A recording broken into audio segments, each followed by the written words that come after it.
অনেক দিন তো হয়ে গেল, বোনের বাড়িতে তো যাওয়া হয় না। আজকে শুনতাছি যে ভাইফোঁটা, তাহলে একটু একটু করে এগিয়ে যাই, বোনের বাড়িতে যাই, মিষ্টি মধুর খেয়ে আসি, আর বোনের কাছ থেকে ভাইফোঁটাও নিয়ে আসি, বোনকেও দেখে আসি।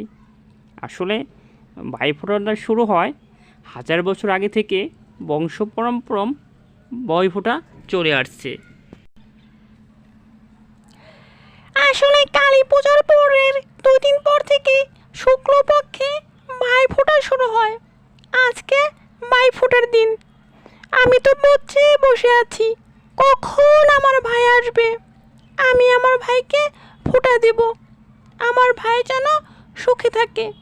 এটি অনেক কাল আগের কথা। পুরাণ মতে যমরাজের পুত্র ছিল, সেখান থেকেই ভাইফোঁটা উৎপন্ন হয়।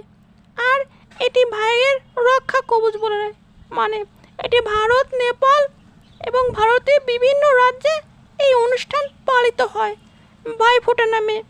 এটি 5 দিন ব্যাপী অনুষ্ঠান হয়ে থাকে ভারতের মহারাষ্ট্র, পুরী, এখানে ভাইফোঁটা দেওয়া হয়। ভাইয়ের কপালে ফোঁটা দিলে ভাই ভালো থাকে। তো আজকে ভাইফোঁটা, সবাই তাদের বোনদেরকে বলবো তোমরা তোমাদের ভাইদের ফোঁটা দিবা। ভাইয়ের কপালে দিলাম ফোঁটা, জমের দরে পড়লো কাটা। জমকে দেয় তার ভাইকে ফোঁটা, আমি দিই আমার ভাইকে ফোঁটা।